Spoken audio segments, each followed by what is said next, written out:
Hello, my friends. My name is Darren Gerdes. Here are the four big stories for today. So, Russian army generals taken into custody for large-scale embezzlement by fraud. I'm not sure if this is connected to the other fraud investigations or if this is separate, but it's Major General Ivan Popov. And I remember his name. He took over from somebody else somewhere along the way. I don't remember exactly what it was. He was the commander of the 58th Army of the Russian Armed Forces. The investigation believes that Popov and his accomplices were selling metal received as part of humanitarian aid intended for the construction of engineering structures of the 58th Army. A businessman and officer of the Southern Military District are believed to be among Popov's accomplices. Their names have not been disclosed. The damage caused is evaluated at about 100 million rubles, which sounds like a lot until you actually do the math and then look at the exchange rate of rubles to dollars, and just north of $1 million. I mean, that's how much he was on the take for, which by oligarch or high-ranking general standards is not a whole lot. Okay, a little bit about this from the Guardian newspaper. Major General Ivan Popov, who commanded the 58th Combined Arms Forces, which is fighting on the front line near Zaporizhia, said last summer, now this is instructive because I don't think it's just about the money. I think it's about what happened here.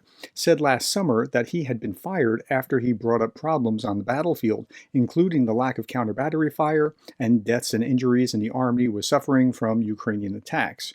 Without naming them, Popov appeared at the time to attack the head of the army, Valery Gerasimov, and then Defense Minister Sergei Shoigu, two of the country's most powerful military men, accusing them of stabbing the country in the back. Popov's arrest came amid the largest reshuffle in the defense ministry and the army since the war in Ukraine began over 2 years ago, raising expectations of possible further purges. So he has some enemies, but I'm not sure exactly how to translate that. Is that because of the new guy or is that because of something else? At any rate, the new guy is also under attack. So this is Arthur Ray. He has this long Twitter thread talking about Belousov. Once again, about Belousov, he's the new head of the military who supervised Prigozhin's activities and why he won't help Putin. Dossier Center released an investigation concerning Andrei Belousov. This is not a detailed investigation into his corruption schemes, but it does shed light on the man's personality. Like everyone around Putin, Belousov is no better than Shoigu. He is not some kind of genius economist, and all his earlier initiatives, such as his import substitution in Russia, failed. Rumors about Shoigu's possible resignation have been circulating since the beginning of a full-scale invasion, and Vladimir Putin has long been moving toward finally making the post of Minister of Defense administrative. And if he's looking to make it administrative, that makes sense. But I do think he is a legitimate economist. He might not be a genius, but he is a legitimate economist, and he will be bringing stats and figures and hard data to bear. But okay, a little bit more. Belousov has been preparing for this position for several years, while still in the position of assistant to the president for economics, which he held from 2013 to 2020, dealt with many army issues. All proposals to the president on economic policy of the Ministry of Defense always passed through Belousov. According to the dossier source, Belousov also supervised the activities of the founder of Wagner PMC, Yevgeny Prigozhin.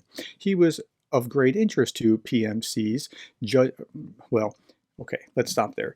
So he supervised Prigozhin. It's weird what the connections are between various people. And it looks like the way that this dossier is being structured is to tar him as much as humanly possible. And who would want to tar him and why? Okay, here's Anton Gerashenko with a little bit more about this. The Kremlin Wars.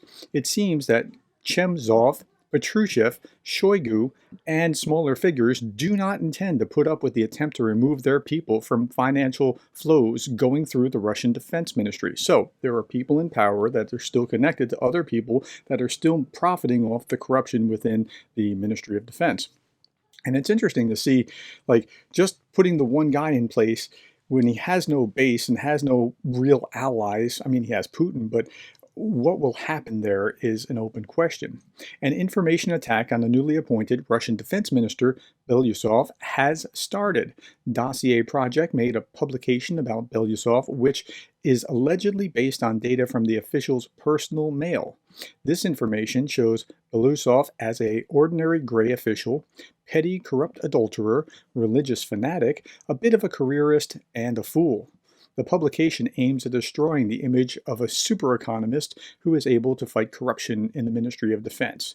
Again, who has the motive to do this? When I was in graduate school, I had a professor who was trained at Harvard who liked to talk about how you always need to ask the question, whose ox is being gored? And by that he means who is losing because of what just happened. Look to that person and figure out what interests are at stake. Okay. Dossier's publication is a strike not only against Belousov, but against Putin, as Belousov is his appointee and a person from his close circle. Key points from the publication.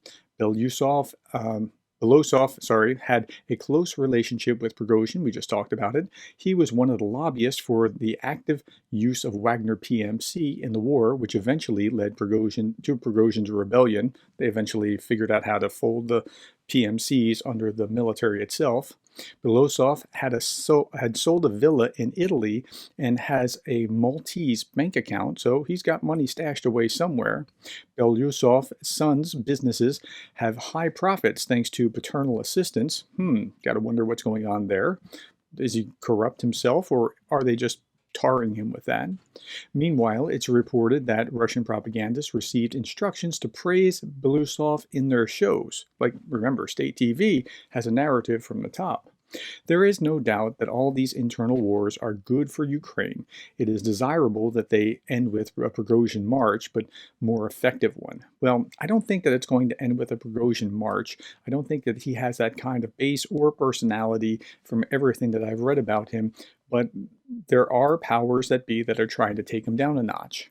Okay.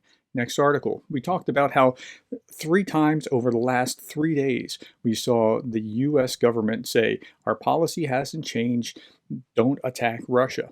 And then, wow, look at this. Mike Johnson, of all people, is being asked, and he says, as he's walking through the halls of Congress, they ask him, and he says, I think Ukraine should be allowed to wage war as they see fit. They must be able to fight back, and I think we're trying to micromanage the effort. That's not good policy for us.